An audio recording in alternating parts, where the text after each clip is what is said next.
In a short stretch of time from the mid-90s to the early 2000s, a relatively small group of people started playing around with this thing called the World Wide Web. They had the audacity to think they just might change the world. This project introduces you to the OG players from those hallowed days and lets them tell you what it was like and how you should have been there.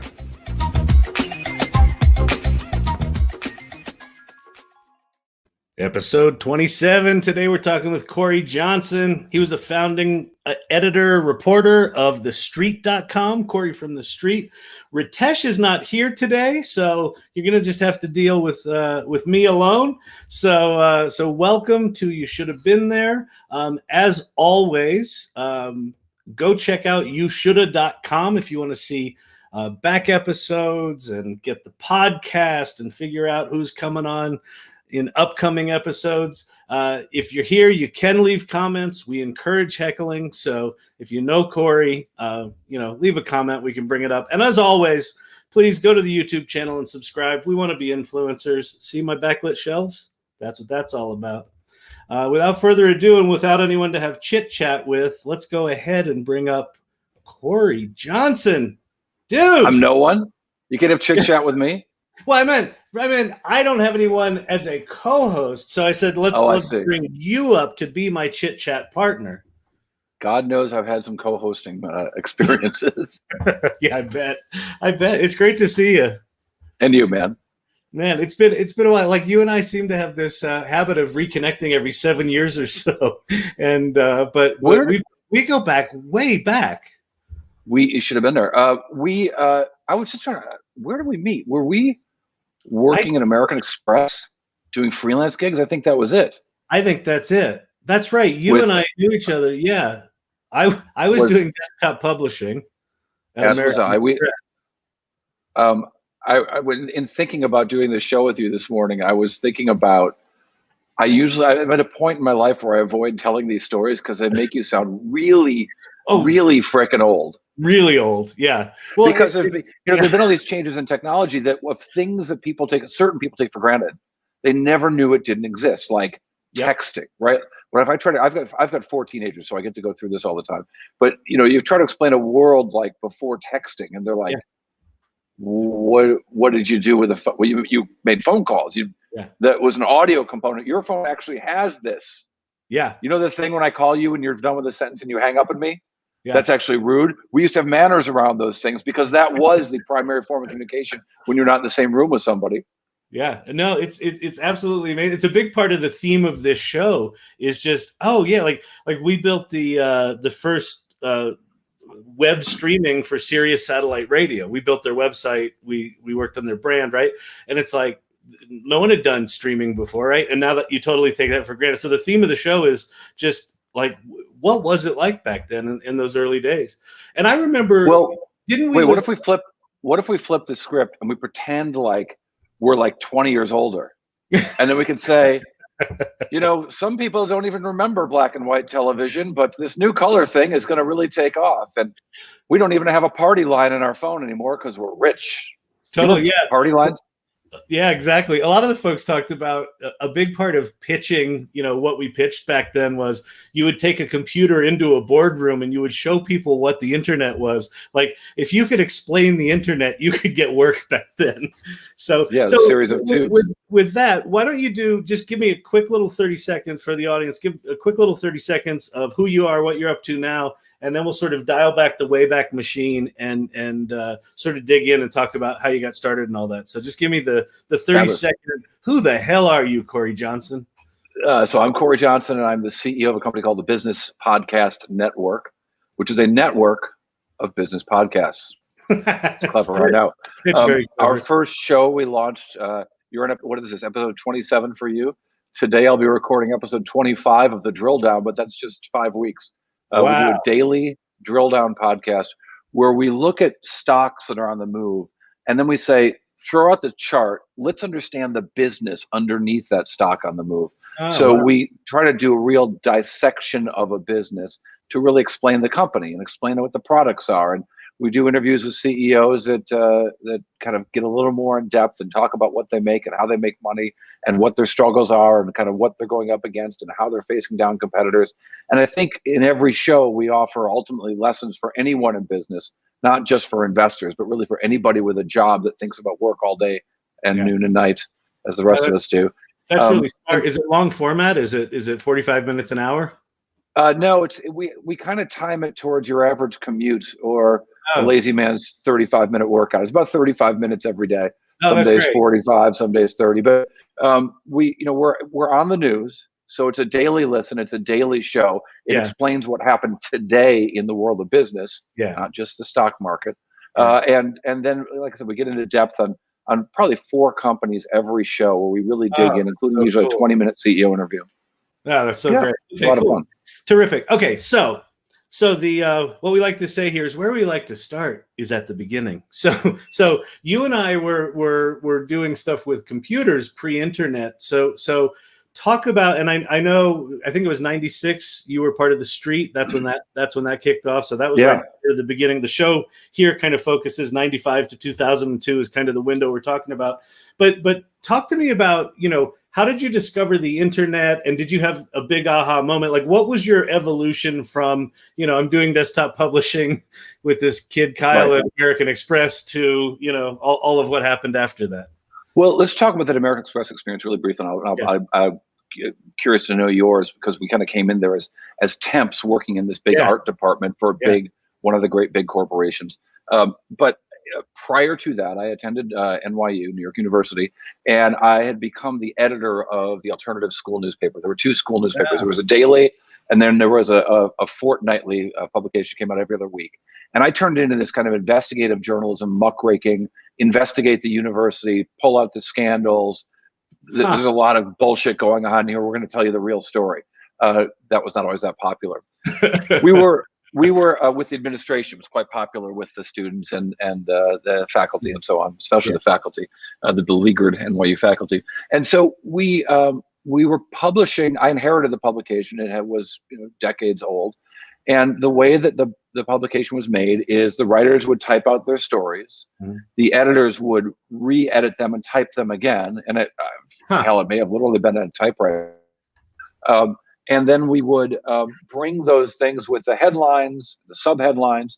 We'd bring the photographs. It was black and white. We'd bring the actual photographs we'd selected as a physical document. We'd bring it to a typesetter. And the typesetter would re-enter all the stuff that we had typed, hopefully catch some errors and so on, but they weren't copy editors. They just re-enter it into a linotype machine. Yep. They would lay it out. They'd say, hey, this is too long. This is too short. We need to stretch this. They would try to stretch the text and make it fit into the pages. Right. There were these guys. So the typesetter we had was, I can't remember the name of the company, but it was on Park Avenue South in like the 20s. And that time, a kind of a ratty neighborhood. All of New York City was ratty there in the late 80s and early 90s. And then they would take it, or I would take it myself, or a bicycle messenger would take it to a printer in a basement on Walker Street in Chinatown. And then that printer would have these giant pages and print it. Yeah, I remember that place on Park Avenue South. I think I applied for a job there, and they wanted people with really new printing. And it was, I forget what it was. Yeah. They used big linotype machines, and they did Ring magazine, the boxing magazine, which I was a big fan of. Oh, wow. And this is, I think when I was doing this magazine, Larry Holmes was the champion. That's how long ago this was. Yeah. So the heavyweight champion, of course, in all 3 divisions, the unified heavyweight champion. So I was reading about and hearing about this thing called desktop publishing. This company, Apple, that I knew of, had come up with this thing called the Mac and the Macintosh. And then they introduced the Macintosh SE. And I was like, well, I can't stand these freaking guys who are typesetting the thing, and what a pain in the butt it is. Maybe this desktop publishing thing could be something. Yeah. So I used some of the funds from the career and bought a computer, and then taught myself how to do this desktop publishing. Well, I graduated from college. Quark Express was what we used at American Express to do the page. I think layout. It was before that. I think it was PageMaker. I think it was Aldous PageMaker. Oh, and Quark was the new thing. Yeah. And so I graduated from college. I don't want to leave New York City, but I want to be a full-time journalist. And I had offers from newspapers all around the country, but who wants to go to Hartford or or Louisville or New Haven when you can stay in New York City. Yeah. Well, the only way I can do that is to make some money. And I can make some money, it turns out, working as an art director. I'm not a good art director. Right. If you look at the Drill Down podcast, if you go to the iTunes app or Spotify and you look at the photograph and the text, that's me doing art direction. It's not the best that can be bought. But I was a guy who could do it on a computer. And American Express had a giant bulletin. The entire first floor of their building in Battery Park City, Battery Park City. There was this giant. It was the size of a Costco, basically, right? Do you remember this giant space? Yeah, I remember huge open space. Huge, yeah. And there were all these guys in there. They seemed ancient, which means they were like 30 or 40 or maybe 50. And they had desks with X-Acto knives, and they had these things where they would run something through a thing and put like sticky stuff on the bottom, like rubber on the bottom. Oh, right, the glue roller. And they'd roll it through the glue roller, and they would line it up. There are a couple people in the back that worked a linotype machine. A linotype machine would print something up. We're kind of accustomed to 300 dots per inch, 600 dots per inch out of a laser printer. These things were like 1,500 dots per inch. Yeah, the paper was more like a plastic film because it was really high quality. Process. Yeah, it was a photographic process. And super high quality. And just as we've gotten used to crappy audio on cell phone calls compared to landlines, we've gotten used to crappy printouts, unlike this linotype printout. But these things are super high quality. Yeah. And these brilliant designers who are really good at understanding composition, design, type, how to make things pop off of a page, how to make things recede into a page. They saw dumbasses like you and me walk in there as freelancers. We were in our early 20s. Our boss, remember Kristen Barnes? Yeah, I remember her well. She's a few years older. She's cute. Yeah, Kristen Barnes. Maybe even hot, that Kristen Barnes. And she's still. I think you and I may have talked about her once or twice. Maybe once or twice. So she would hire us. We would go in there, and I literally remember these older designers standing over my shoulder as I'm like trying to move a text box on a screen of a Macintosh 2 with this pixelated image. And these old guys looking at this saying, you have no idea how to design a damn thing. That's too big, and this is too small. And we look at the page, it doesn't make sense. And then I'd hit print, and they're like, that's it? Oh. You're done? Yeah. Like that would have taken us 3 days. Yeah. And we would have had to get in line. It would have looked better, but we were done. It was another one of my freelance jobs at that same time. But I was at an ad agency, and I remember walking down a hallway, and there was this old guy, gray hair, kind of like this, sitting at an angled drafting desk, and he had all these rolls of tape, and he was like pulling off these like little skinny black pieces of tape and sticking them on paper. And I was like, hey, I introduced myself, and I said, what are you doing? And he goes, oh, I'm putting rules on this design layout. So he was literally, doing sort of one rule, and then he was doing the vertical one and the horizontal, and he was like incredibly skilled at getting them perfectly straight. And like what popped in my head was just drawing a square on the Mac screen. And I just had this like flash of panic, like, oh my God, this guy's job is done. Done. And that was a really incredible time. Technological obsolescence was so evident to you and I, and frankly, it was to these guys. And that was the scary thing, is they had spent their whole careers learning how to do something, and then you had some kid with a journalism degree. Yeah, I studied. I studied urban studies and journalism, and I walk into an art department and I can crank out. So one of my projects there, it was mind-numbing, but it was the application form for an American Express Gold card.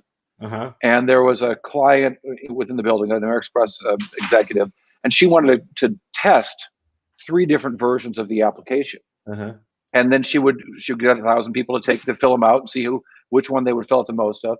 Well, I was able to create iterations for her really quickly. We'd enlarge the size of the checkbox and then shrink the size of the checkbox and change a little bit of the legal and stuff. And the process for that would have taken a week for each form for one of the traditional designers. And it would have looked a lot better. Yeah, exactly. I'm not good at this.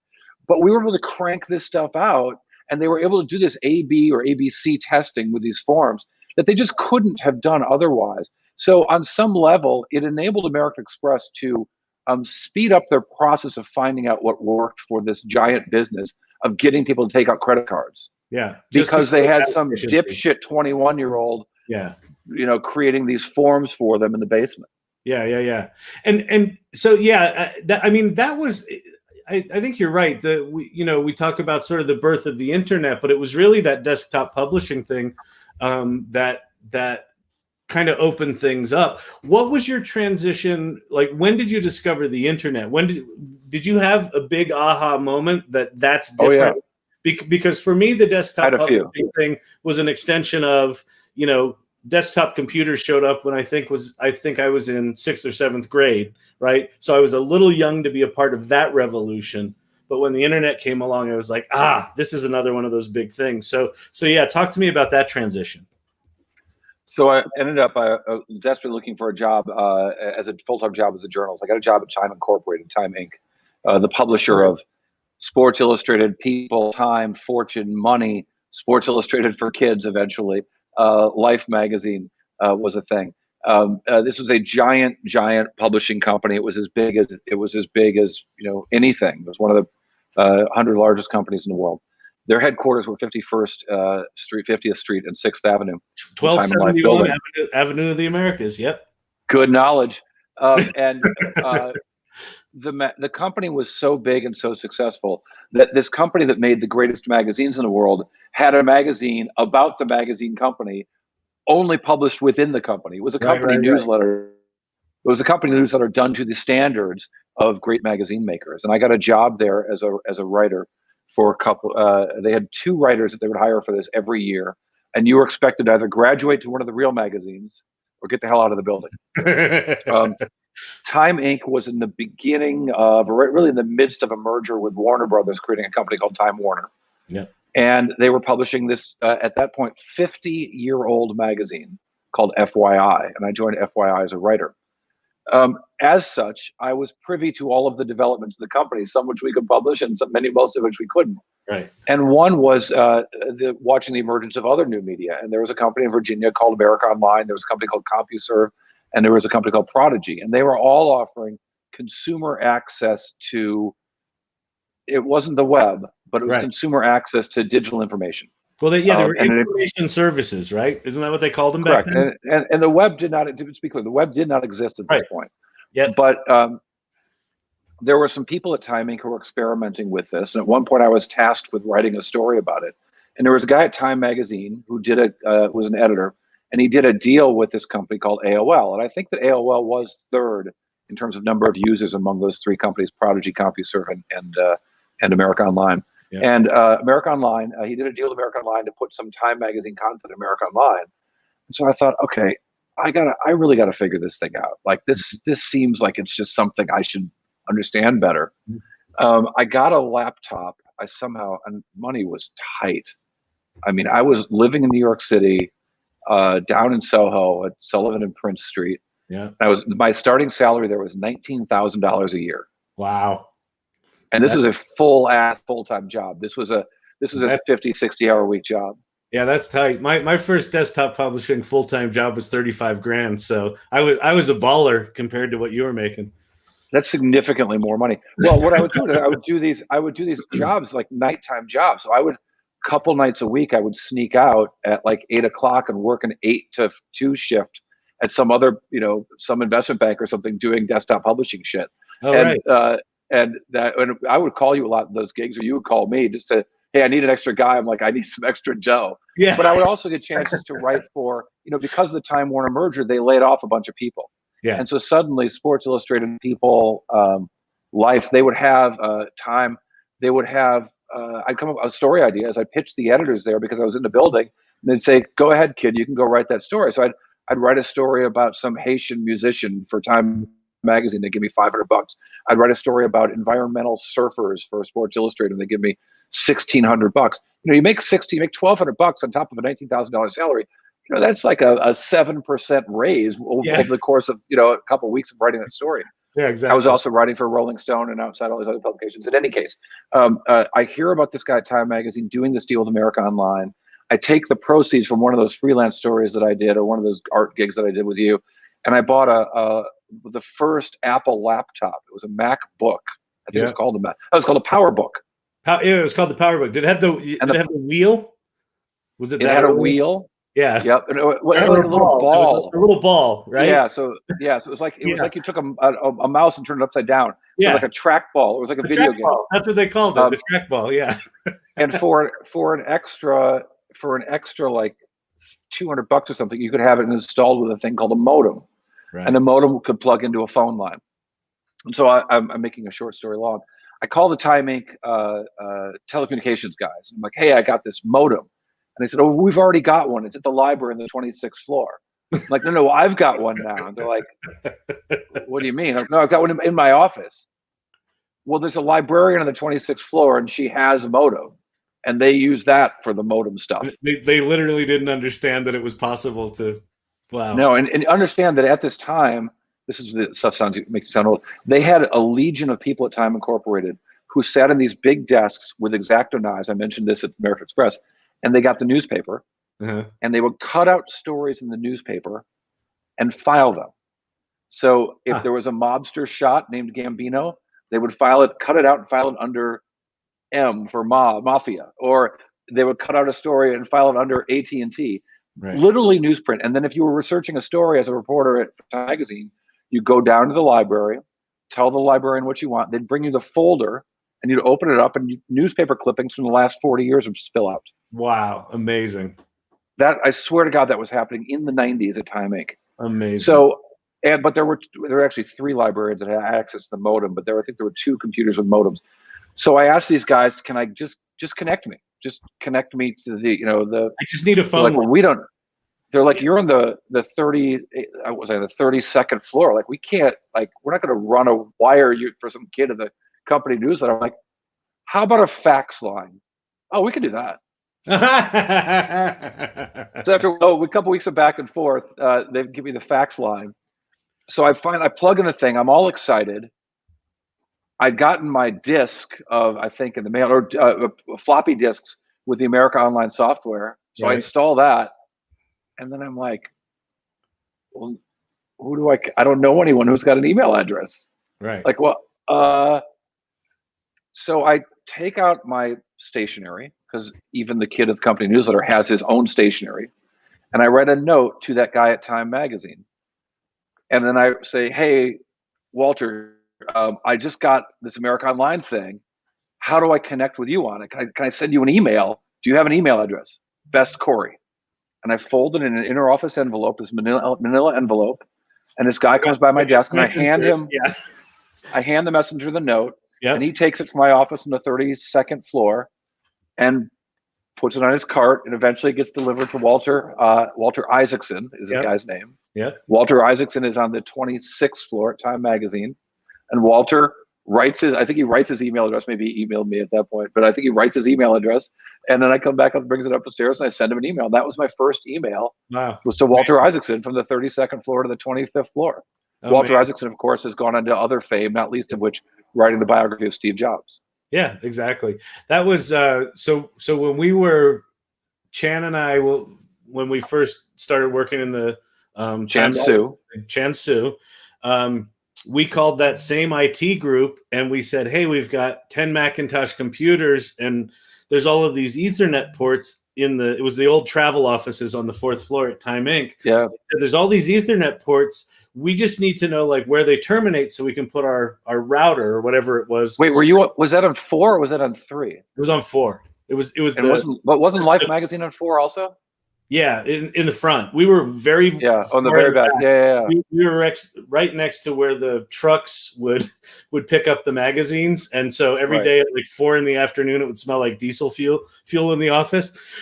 But they said, well, we can tell you where those jacks terminate in 2 months. And we said, well, that's not going to work. So we started what we called TapeNet, which was we just bought a big roll of Ethernet wire and just ran our own wires, just ignored the jacks in the wall. And so anyway, but yeah, amazing. So how did you then transition from, okay, so you've now got this internet thing, or this AOL thing. Well, this AOL thing. Yeah. How did you? And I'm reading about the internet. I'm reading about this. I don't know if the web was a thing yet, or there was a Mosaic browser, I think. Yeah. I don't think the web browser for Netscape had happened. In fact, it definitely hadn't happened yet. But I realized I was missing something with the AOL deal, which was kind of what is referred to as a walled garden, right? It was whatever content they wanted you to see, and you couldn't really get out of that content, nor could you communicate with anybody else.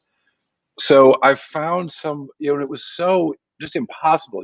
You'd have to meet a guy who knew somebody who was running something called an ISP, and it really was. It would be like some rando 20-something kid who had a bunch of exposed copper wires connecting some kind of server or something, and you'd have to get the phone numbers by calling him or something. Yeah. Because you're in the walled garden, he couldn't send me an email because I don't think I could get external email on AOL, right? Right. So there were some guys I knew, and they had a thing, and you could call up this thing. But then I'd have to figure out a freaking program. I'm a magazine writer. My God, why am I programming to dial in? Yeah. To download a web browser when there was nothing to see on the web. There was nothing there. There was no Yahoo. There was no nothing. There was nothing there. So I'm like, well, this is a worthless experience. Yeah. Well, there was a lot there, but it was like research papers and dissertations and just all this academic crap from the early pre-popular internet. But skipping many steps, I end up as a senior editor at this new magazine called Vibe magazine, which Time Incorporated or Time Warner was starting with Quincy Jones. And it was meant to be a hip hop Rolling Stone. In between, I'd started a hip hop basketball magazine called Slam magazine. So when I returned to Time Inc., having done Slam, I had some authority to make some decisions and get a more senior job. And there was some people who were more than $19,000 a year. And it paid more than $19,000 a year. I remember what it paid, and it was more than $19,000 a year, and it was still a pittance. And Babe Ruth once said, "Whatever you're making, your boss is making more. they don't pay you more than they make."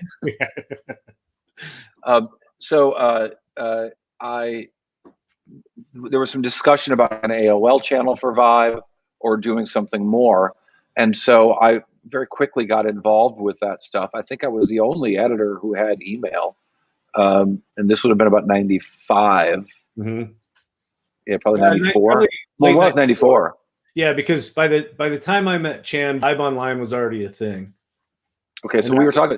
There was a thing called Net Noir. 94. Yeah, there was actually an ISP called Net Noir, and it was a bunch of African American guys who created something that was one of the cool, including David Ellington, who's a good friend of mine to this day here in San Francisco, to whom I own a phone call. And Net Noir was this kind of ISP that had some content that was bubbling up. And so we did a partnership with them at Vibe magazine. There's an editor named Ben Mapp who I worked with, and there was this guy in marketing called Chan Su. Yeah. And you contacted me, and you were doing just getting a bunch of people together in a bar to talk about technology. And I'm like, that's the geekiest, loserest thing I've ever heard of. There's no way in hell I'm doing it. Actually, Chan would probably like that. He's a loser. So I said, Chan, come to this thing with me. I want you to meet my friend Kyle.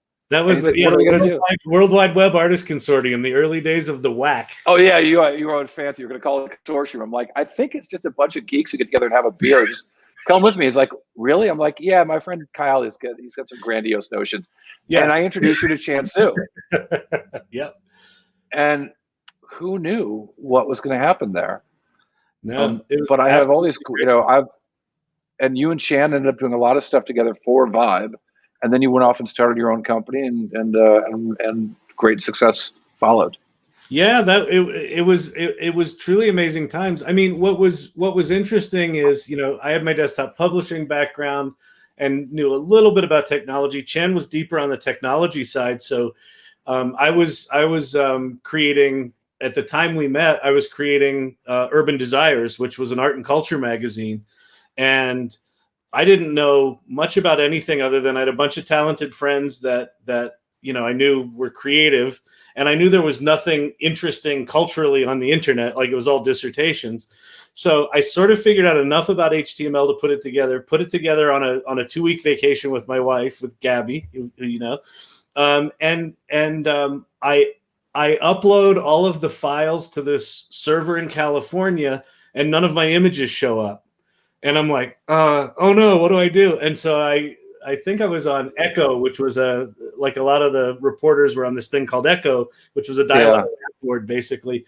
And Chan was on there. So I said, Chan, my images aren't showing up. So he went and looked at my source and he said, oh, you've got, I forget what they called them. You've got direct links instead of relative links or something like that. And he said, make these changes to your code. And was this pre-HTML? No, this was early HTML. This was HTML 1.0, like early enough that there wasn't even a center tag. And so he got my images to show up. And then a month later, Urban Desires was written about in a Parisian newspaper. And that was my aha moment of the internet was, wait, there's a full page article about these crappy little web pages I sent to California in Paris. And it was just like, that was when it hit me. And right around then, Chan said, we were at a WAC meeting one night and he said to me, I keep trying to sell ads to these big companies for Vibe Online, and they keep telling me they don't have websites. He said, I think we could make websites for big companies. And so we went and we pitched Steve, I forget Steve's last name. He was the creative director at Sports Illustrated, began with a G, Garmin or something like that. Anyway, we pitched him and he gave us the Sports Illustrated swimsuit issue as our first project. And that was the project. Wow, really? And I was. What was his name? I remember that guy. He was a nice guy. He was Steve Garvey played. He was baseball, the Padres. It was something like that. And later, But he was like, I don't know what the hell you're talking about, but we've got this issue coming up, so go make a website for that. And we ended up crashing the Pathfinder servers after telling them that we were going to crash their servers, and they were like, no, we'll never do that. They're like, I don't know. People wouldn't want to stare at boobs on a computer, would they? Exactly. So how did you? So what led you to start The Street? What was so because your career sort of from The Street forward has been much more sort of business focused, things like that. What was that transition? So I went to Vibe, frankly, with hopes of becoming the editor-in-chief. They'd fired the editor-in-chief, and there was an open desk. They had an acting editor-in-chief. And there was this kind of bake-off between a couple of people who thought they might get the job permanently, and I didn't get the job, and left the company, left Vibe, and heartbroken. My career had only gone straight up. I was still in my probably late 20s, and my career had only gotten better and better and better. I'd never had a setback. You knew you were going to kill the world, and I never had a setback. Right? I didn't start. Like I said, $19,000 a year was a real number, but you start low enough, you don't have a lot of setbacks. Yeah. I didn't get the job. I was just heartbroken by the experience. I loved Vibe magazine. I loved hip hop music. I loved the opportunities that we had before that magazine, and I thought I was going to be there to realize it. And so I went to freelance for a while, and I ran into Brendan Amyo. Do you remember that name?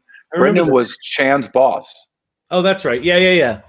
So he was the head of consumer marketing for Vibe magazine. Now he had become my partner there on the business side. Vibe magazine was about to go to business. When I got there, they were selling about they had issues as low as 12% of the newsstand draw was sold. So you'd sell a bunch of or ship a lot of issues to the newsstand, and then they could return whatever wasn't sold. Wow. And if you were a great company, a company really great at magazine covers like Condé Nast, you would sell, 60, 70% of your copies at newsstand. If you had a magazine like People magazine with Princess Di on the cover, or Fortune magazine with Warren Buffett on the cover, you could sell 85, sometimes 90% of your issues at the newsstand. And that was a very profitable venture. Well, Vibe magazine was putting out issues that were doing 20, 25, 30% sometimes draw. Yeah. They did I think it was like a 15% issue. They fired the editor. They fired the number 2 editor. They cleared house. Time Inc. was freaking out because they'd put millions into this project, and the magazine was about to go bankrupt. Well, I'd started Slam magazine for probably less than they'd paid those editors in severance, right? Right. And so Slam magazine was crushing it on the newsstand. And so they brought me in, and they said, fix the front of the book, the news, and fix the covers.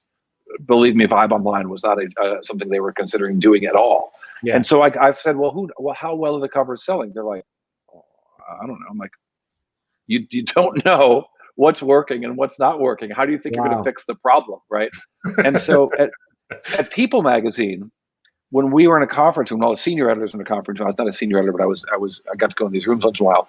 They would have on the wall every cover of the magazine, and in the corner, a postage stamp size number, which is the percentage of newsstand draw. You could see what had sold. We didn't have that at Vibe. And so I just went through and I found this guy named Brendan Amiot. Brendan knew what every cover had sold. And we went through the numbers, and I think it was literally going through piles of reports. And I created, okay, we've put out 22 issues. And I sat with the acting editor-in-chief and a couple of, here's how they sold. And people did not want to hear this. They were like, really? Well, we need to lead people to what they should do and not just listen to what they already like. Oh, interesting. Yeah. I get that. I believe in that journalistic principle. It's something we're doing at the Drill Down. I am not telling my staff what shows are most downloaded, which ones aren't, because I do believe that we're setting an editorial model. But at that point, Vibe had been around for, I think, probably 2 years, maybe 3, probably 2.5 years. And there was enough data that you could see some things, see what worked and didn't. Number 2, magazines have been around for about 100 years. Right. And you knew what worked and what didn't. Yeah. Yeah. And you knew the model. And this building was on fire. The building was on fire. We had to fix the problem right away. Yeah. And so Brendan Amiot was my partner in that, trying to fix the covers. And we wrote a couple good covers, like a cover with R. Kelly that just, cover with Tupac, cover with Mike Tyson that just scorched, just sold like crazy. Those are some really TLC. We had a great TLC issue. Oh, cool. And that really lit it up. And so I'm in a grocery store in Greenwich Village one day, and I run into this guy, Brendan Amiot, who I hadn't seen in a while. He's like, hey, I started working on this company that's going to be a website. It's called Street. Street. A website? Really? Like you have sunk that low? Well, you trade stocks, Cory. You should check this thing out. I'm like, I don't know. So I start getting these phone calls at like 7 in the morning, 8 in the morning from this crazy guy called Jim Cramer with this squeaky voice. And I'm like, dude, I'm a sports reporter. I'm a freelance magazine reporter. You're calling me at 8 o'clock in the fucking morning. Don't call me at this hour. And we kept talking, and then I was writing for New York Magazine. He was writing for New York Magazine. And he's like, well, you could come in and write about the culture of Wall Street. I'm like, so I'm not actually writing about stocks. I'm not writing Wall Street Journal stuff.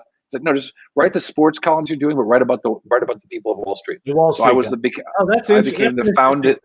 Yeah. Yeah.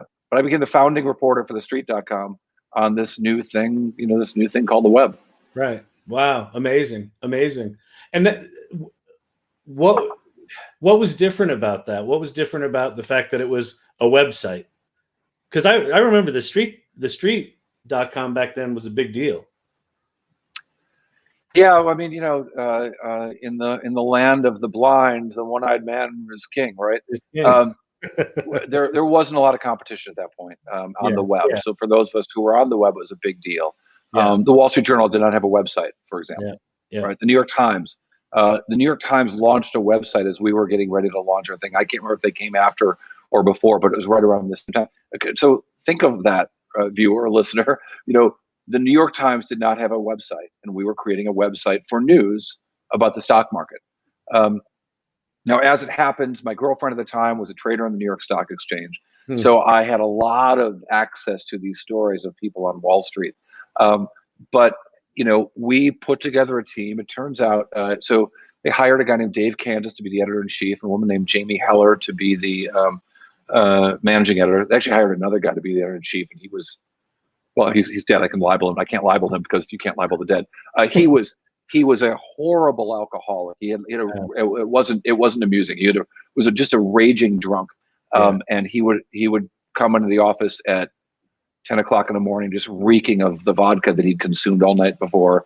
Wow. Go into his office. He'd have his beautiful secretary. One of her first tasks was to get blind so he could go back in the office and drink all day. The guy was a mess. He was the editor-in-chief. His only experience, he had been a consultant at Bain, graduated from Harvard Business School, and worked at the Let's Go travel guides. And so Marty Peretz and Jim Cramer made him the editor-in-chief, which was a mistake. Then they got rid of the CEO because the CEO had asked the editor-in-chief to quit drinking, and they made the drunk the CEO. Wow. So, but at the same time, Dave Kansas, who had been writing a column, the markets coverage for the Wall Street Journal, becomes the editor-in-chief. And Dave Kansas is fantastic. And he starts to hire some really terrific people in there. Dave was hired a week after I was hired, but started a week before I started at TheStreet.com. So we were very much contemporaries there. And we built a crew, and we raised some venture capital money, and we built a bigger crew. And some of those writers and reporters are just heroes. I mean, I was reading a story this morning in the Wall Street Journal about what people are wearing as they go back to the office by the terrific retail reporter of the Wall Street Journal, Suzanne Kapner. She was our retail reporter at TheStreet.com. Jesse Eisinger, Pulitzer Prize winner Jesse Eisinger at ProPublica was, sat next to me and irritated the crap out of me every day at TheStreet.com. He still irritates me, but only by phone and email and tweet now. He's one of my best friends. Alex Berenson, terrific spy novelist and conspiracy theorist on Twitter. Terrific reporter, and you knew it right when he walked in the room. Earl Norton, an amazing editor. We just had a great crew. That's great. Was there a what was the culture like? Did it feel different doing a digital property like that than the more traditional publications you did, or was it just the same kind of reporter vibe? It was just a different distribution where the words were going. Yeah, we did not optimize for the web, right? We were writing news stories as we would have written for a newspaper or for a wire, but we were writing for the web. We did have to do our own coding. We had to do our own HTML coding of our stories. Did you really? Which is ridiculous. That's amazing. We brought in Greg Bishop. Do you remember Greg Bishop? I remember the name. I don't remember Greg though. He's a young, he was like a 19-year-old African-American guy, tall, like nearly as tall as me. He's probably 6'2" or 6'3" or something. Really sweet guy, really smart guy. He helped us put Vibe Online on. He became our CTO at TheStreet.com. Brendan and I brought him in. He's now like a commissioner for some small business or something for New York City, Bill Mensch. But Greg came in and was kind of our CTO. One of the great moments was, we'd write these stories and publish the issue, and our technology was such that it would stack every new page we put up on top of the last one. So if the first front page was number 1, the first story was story number 2, the second story was story number 3, the next front page was story number 4. Well, by about the third week of publishing, the process of the technology would go through all of the pages before it would get to the new one. So it was increasingly slow to load. And with every iteration, it was impossible. So pretty soon it was impossible to load the site. Well, we weren't getting any attention. No one was really noticing what we were doing. All of our colleagues in real journalism were mocking us and the risk we'd taken to go to this thing. And then I did a story. I can't remember the impetus of it, but there had been some things that were happening where they were making dramatized versions of real life things. Like Howard Stern had a movie. There was a Howard Stern movie about the Howard Stern show. And so I thought, well, who would play all the characters on CNBC? And so I as an avid CNBC viewer, I cast all of the characters on CNBC as we would make them cast. There were some inside jokes. Like there was a rumor at the time that a famous Hollywood actor was gay, and it was sweeping the world. I won't say his name, but there was a reporter at CNBC who was gay, who was in the closet, whom I knew to be gay. And so I said, well, this actor should play this reporter, right? And so, and then I think I said like Tom Cruise should play Joe Kernan or something. And Bill Griffith had said something nice. The anchor of Power Lunch had said something nice about TheStreet.com. So I think I said Brad Pitt should play him or something. And so I wrote this piece, and it was getting a lot of clicks. And then they started joking about it on CNBC. And our servers were gone like that. Like it was just shut down. And we got the servers back up, and they shut down again. And these guys were joking about it on CNBC. And it was just this moment where we connected with the zeitgeist. And the zeitgeist at that moment was Maria Bartiromo on the floor of the New York Stock Exchange, and Joe Kernan pretending to know something about stocks because he could look at a chart and be up or down, and he'd read a headline and connect the headline with the stock start movement. And you have the wonderful Bon Ami of Bill Griffith and Sue Keenan on the air. I love those people. I later went to work with those people, but connecting with that zeitgeist and the street.com and the internet was this just kind of magical moment. Wow, that's an incredible moment. Like, especially because you're kind of toiling, in the pit, cranking out your words and it just going into nothing, what feels like nothing. And I think that feels like it remains today, that, you sort of put this stuff out there and like, does anybody hear it? Right. So when you get that rush back is a pretty amazing moment. So let's transition. So from those early days, amazing stories, and like you've got incredible recall for some of this stuff, like names and details, where Ritesh and I are just reminded weekly how much we don't remember anymore. So, but what was the transition? What do you feel like you carried forward from those early days? How have being a part of that early innovation, how has that colored what you've done moving forward? And what have you carried forward? Well, the thing that we felt, and Dave Candace and I used to talk about this a lot, we were in the midst of an economic boom, right? There was just a lot of new opportunity being created, new businesses being created. Yeah. There were a lot of federal monetary reasons that the economy was expanding at that time, as well as technological reasons.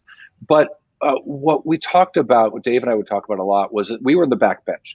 I worked at Time Inc. and I wanted to be the editor of Sports Illustrated or the editor of Vibe magazine. Dave worked at the Wall Street Journal, and he absolutely planned to become the editor of the Wall Street Journal. And we were not on the fast track, but we were on the slow track. Let's be clear. We were also straight white guys who had an advantage. We might not have had an advantage when we walked in the door, but we had a chance to go to the right school, to get a taxi to go to work that morning when it was passing the people of color who were waving their hand on the street trying to get the same cab. We had some opportunities, and we tried to make the most of them. But we were on the slow track with hopes of advancing to becoming the top of these old school publications. Mm-hmm. Dave and I used to call it the revenge of the backbench. We were on the backbench of publications.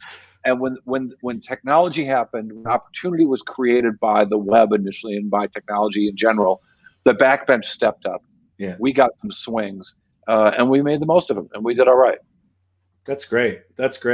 And so talk a little bit about what you did next, or what are some of the highlights from those early days to where you are now? Well, so I've had kind of a dual career ever since. So I left behind, hip hop, sports, crime. Those are kind of my focuses, housing, urban housing, and homelessness. So the first sort of few years of my career, those were the things that I wrote about the most, including when I was working. Do you still have a passion for that stuff? To some degree. I mean, I still read that stuff, but covering that stuff is not of great interest to me anymore. Yeah. It's when I stopped being a sports writer and started going to games as a sports fan, it was a lot more fun. Yeah. You can actually enjoy the game. Or yell at the refs, right? You can yell at the refs. You couldn't do that as a sports writer. Now I get to sit so close. I don't want to yell at the refs because they can yell back at me. It's a nice life. And I started covering Wall Street and found out there's a lot of uncovered stories.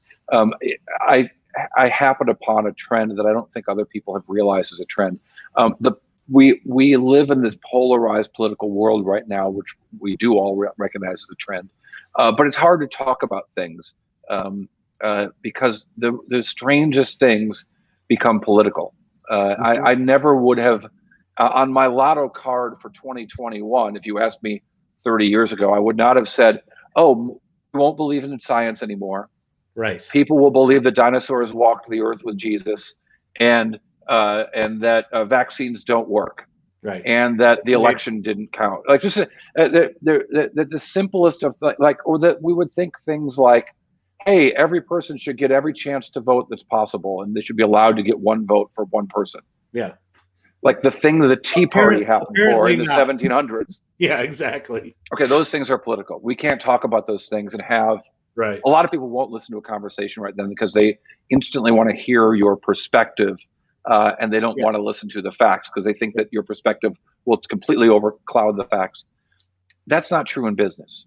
When we talk about business, when we talk about what's working and what's not working, it's still evident, right? It's not unlike sports where the score shows. You can talk about your free throw shooting all you want. At a certain point, you got to put the basket in the bucket. Yeah. Right. Is it the ball in the bucket. Line? Same is true of business. When things are happening in business, you can see what's working and what isn't. Right? You can see when businesses are failing, when they're not. I'm not talking about stock price. I'm talking about revenues. I'm talking about profits. I'm talking about free cash flow. And so the reason I have started this business network, the Drill Down is just the first of what will be many shows on the Business Podcast Network. The reason I've done this is so that we can have real journalism about what's happening in people's lives. And what's happening in people's lives is they get up in the morning and they get their ass to work and they do something and they try to solve problems. They try to create products. They try to bring solutions to people who need those solutions to have a better life. And thus far, for the most part, that's not so politicized that people stop listening. Right. So if you listen to my podcast every day, you're going to understand more about the world. Got it. And understand more about how people actually live, what people are actually doing. And it's not political because it's just facts. But the stories are really interesting and no one else is telling them. And when other journalists are out there using old technology to say, hey, stock's up, that's good, buy, buy, buy. Oh, down, sell, sell, sell. That's not informative. Now, that's easy for any one person to do. You don't have to know a lot about a company. Say, oh, it's up, it's good. Oh, it's up too much, it's speculative. Oh, it's down, that's bad. But what is the company? What is the product? What do they sell? What problem are they trying to solve? Those are the stories that we're trying to do with the Business Podcast Network and with the Drill Down. And technology this era of technology is making that possible. Yeah, it really is amazing. And how do you how do you plan to expand it? You said the Drill Down is the first of many. What without having to sign an NDA, of course, what are your plans for, so how are you looking at how you verticalize or horizontalize the streams?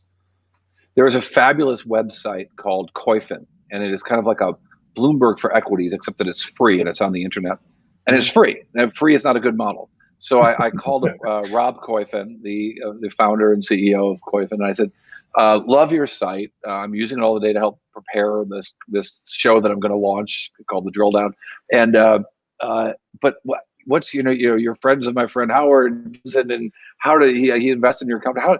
Tell me your business model. How does it work? He's like, oh, my business model. So I take money from venture capitalists and then I spend it. It's a living. Yeah. For a while. So what are our plans? Well, at some point I will take some money from venture capitalists and spend it.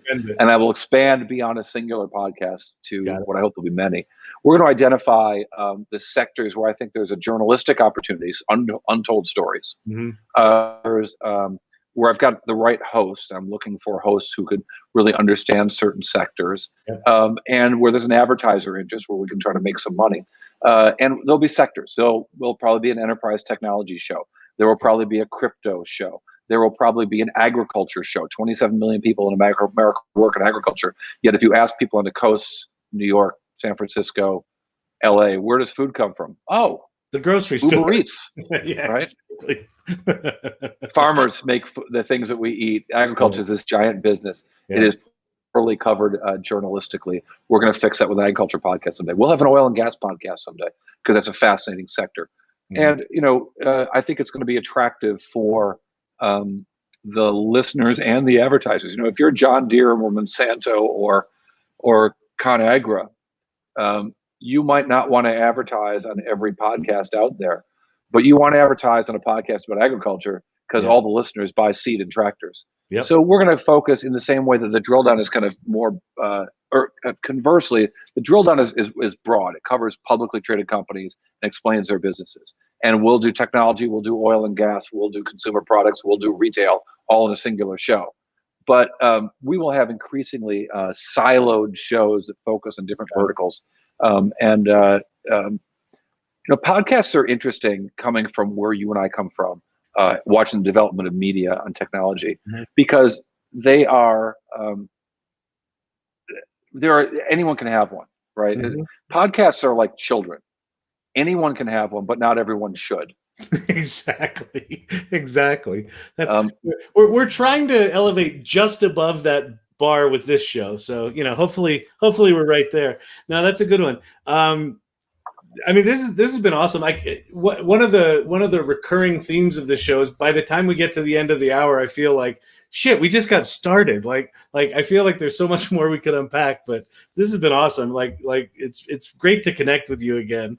And thank you for coming on and sharing your stories, because it's just, those were amazing times. And yeah, I forgot that it was American Express where you and I met. I thought we met more at the Time Inc. thing. And now that I remember that, I'm like, there's like a whole flood of memories going on. So, well, am I going to get is this like a Me Too moment? I'm confessing if I had the hots for our boss in 1991. I don't know. You may need to connect with her and find out what's up with her, if nothing else. I'm gonna send her a message as soon as we're done with this and confess. Exactly. Say hi for me. Yeah. I'll send her regards. We've done all right. Kyle, thanks for having me on. Yeah, absolutely. This has been fantastic. Hang out for a sec. I'm going to end things here, and we'll talk soon.